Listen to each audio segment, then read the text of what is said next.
Bonsoir à tous, j'espère que vous allez bien. C'est enfin le temps pour moi de faire une nouvelle vidéo. Je suis désolé car récemment il n'y en a pas eu beaucoup. J'en parlerai un petit peu en fin de vidéo, mais en tout cas on va se concentrer aujourd'hui sur le sujet. Donc le mois 8 au mois 9 et un peu comment j'ai évolué avec tout ça.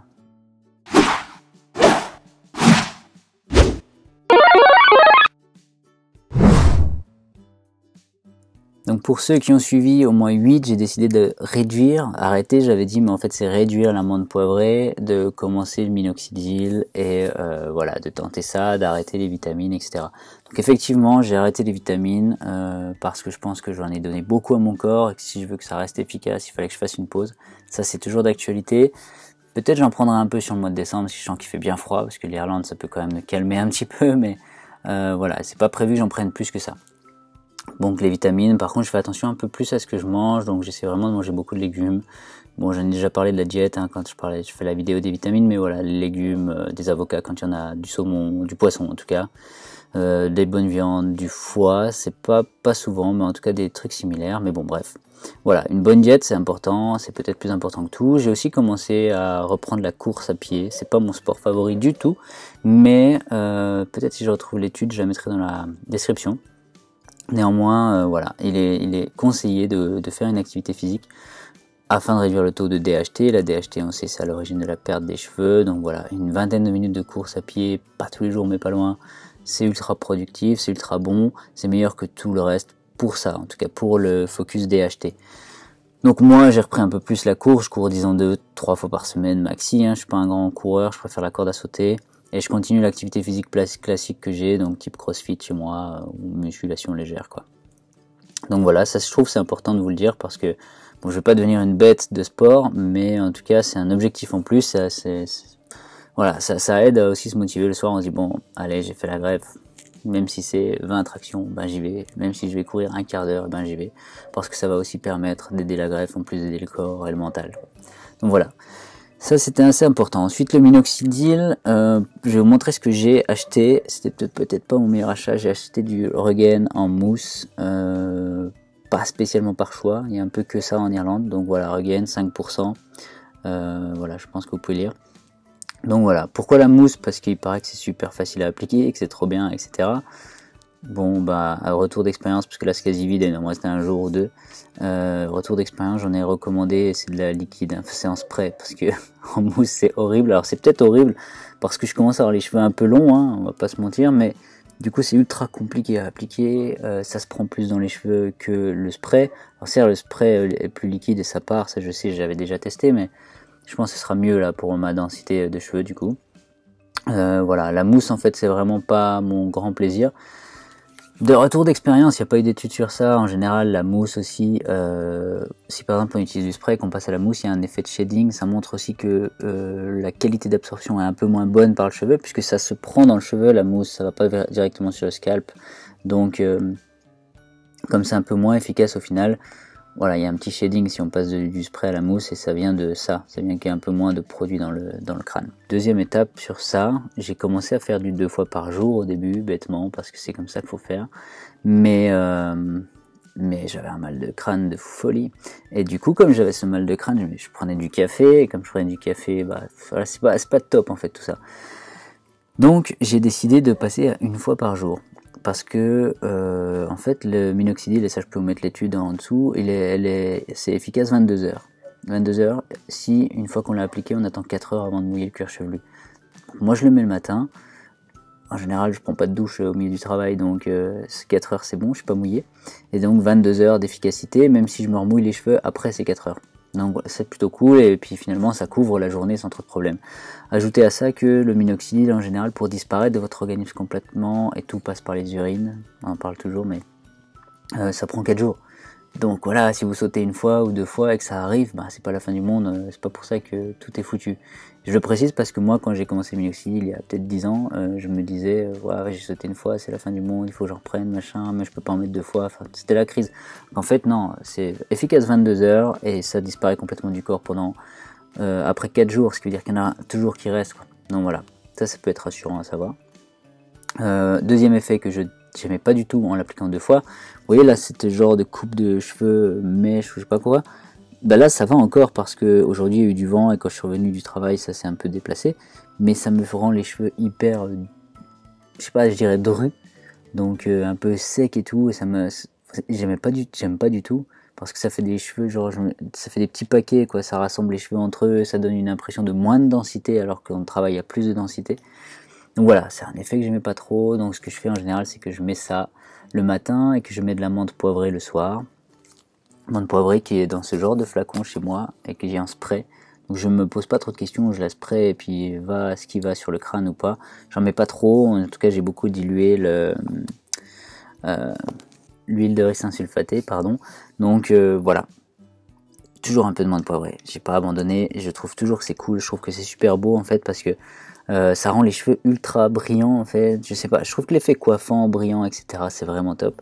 Et ça me manquait en fait, au bout d'une semaine je me suis dit bon je reprends la menthe poivrée au moins une fois par jour. Et ça vient en bonne compensation, donc il y a le Minox pour quand même essayer de tirer les derniers greffons un peu qui sont pas très motivés pour sortir, je les pousse à sortir avec le Minox et avec ça je garde mon traitement de base et puis j'essaie toujours d'apporter plus d'oxygène grâce à ça et de manière plus naturelle que le minoxidil. Donc voilà. Néanmoins, dans tout ça, un petit truc important qui est peut-être pas hyper visible pour vous, mais vous voyez ces rides là frontales et ces marques ici un peu bleues. Chez moi, j'en ai pas beaucoup d'habitude. J'apparais pas fatigué en tout cas. Et les rides d'expression sont certes très visibles chez moi, hein, c'est pas dur à voir. Par contre, elles restent pas trop marquées longtemps. Et là, avec le Minox, et c'est un effet secondaire ultra connu, je trouvais que ça se marquait un petit peu plus. Donc plutôt que d'attendre et d'être sûr que c'était peut-être le Minox, je me suis dit je vais contrecarrer ça en prenant l'origine du problème en fait. L'origine du problème c'est que le minoxidil réduit la productivité de collagène, en tout cas à ses débuts de l'application, et que ce manque de collagène du coup améliore pas dans le bon sens, mais augmente le nombre de rides et la sécheresse de la peau, etc. Donc une des solutions c'est évidemment de mettre de la crème, mais c'est pas très simple de mettre du Minox, de la crème, de la menthe poivrée sur le crâne, etc. À moins de garder les cheveux rasés. Donc ce que j'ai fait, c'est que moi j'ai acheté, et attention c'est pas Thibaut InShape, je ne suis pas sponsorisé, j'ai acheté du collagène en protéines, donc de l'hydrolysate de collagène anciennement. Le vrai nom c'est hydrolysate de collagène, mais sur MyProtein du coup, qui était très simple à faire livrer en Irlande, c'est du collagène protéine. Et ça, j'en prends 10 grammes par jour. Je vous mettrai l'étude aussi en description. Voilà, c'est pas énorme, 10 grammes. Hein.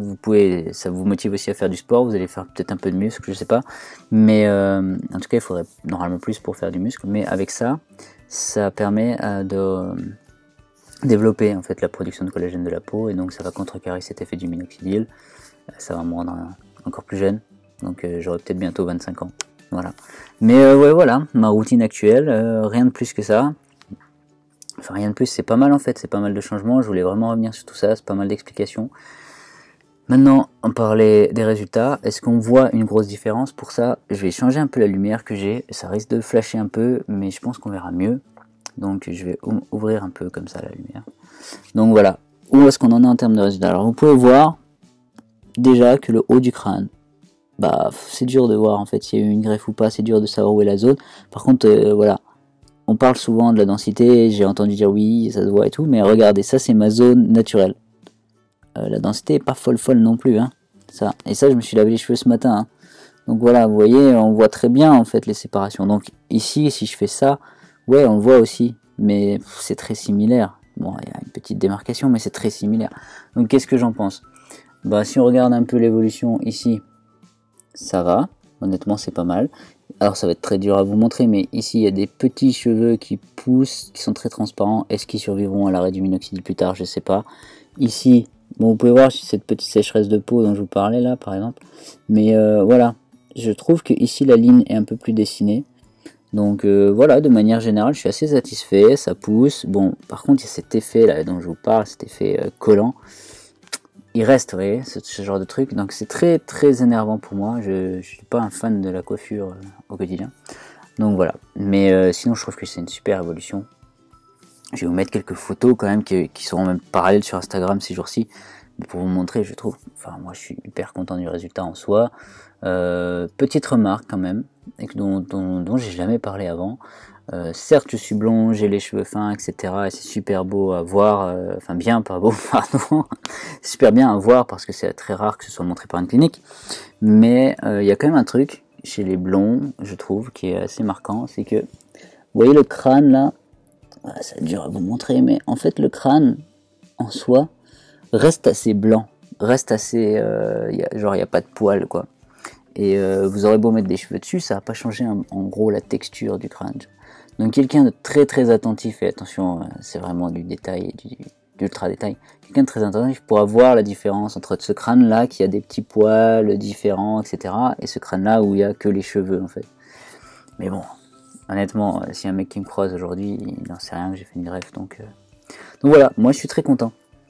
Je suis très content de tout ça, je suis content de comment ça évolue, je continue le même process, donc une fois minox, une fois menthe poivrée le soir et le matin, et je continue à prendre mes 10 grammes de collagène jusqu'à ce que j'arrête le minox, donc c'est un petit moment, et je reçois le nouveau minox cette semaine, donc c'est du spray, c'est une autre marque complètement random, mais c'est une autre marque random, mais il y a 5% dedans, et il y avait moins de produits que dans le Regain, et dans le Regain il y a vraiment des trucs chelous. Je sais pas, moi je vois glycérol, styréalcool, polysorbate, propane, butane, isobutane, c'est ultra bizarre quoi. Alors que dans l'autre il y a vraiment moins de produits, vraiment moins de trucs, et il est moins cher. Parce qu'en Irlande c'est hyper cher, ça c'est une bouteille comme ça c'est 40 € je crois en Irlande. Alors que pour ce prix là en France vous allez trouver un pack pour 3 mois. C'est pour ça que j'ai voulu changer, et ça me permettait aussi de tester la mousse et le spray. Voilà, j'espère que ce genre d'information vous a plu. S'il y a quoi que ce soit, n'hésitez pas. J'ai dû couper à cause d'une moto, mais s'il y a quoi que ce soit, n'hésitez pas. Je serai dispo dans les commentaires évidemment. Vous pouvez m'écrire sur Facebook, vous pouvez m'écrire sur Instagram, vous pouvez aller voir ce qui se passe sur Instagram où il y a l'évolution vraiment quotidienne.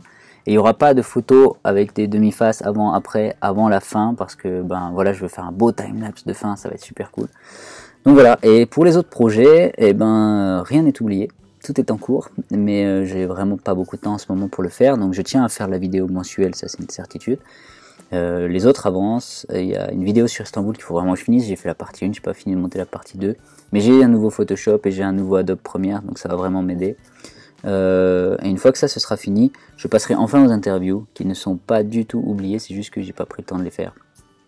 Donc voilà, et de toute façon on est parti, le mariage c'est pas maintenant, donc j'ai le temps de développer la chaîne encore. Je m'arrêterai pas aux 12 mois je pense, je m'arrêterai un peu plus loin, surtout qu'il paraît que la greffe peut durer jusqu'à 18 mois, on verra peut-être plus la différence, mais au moins ça me donne de la marge pour développer tous les trucs que j'ai envie de faire et qui peuvent être intéressants en tout cas pour la greffe.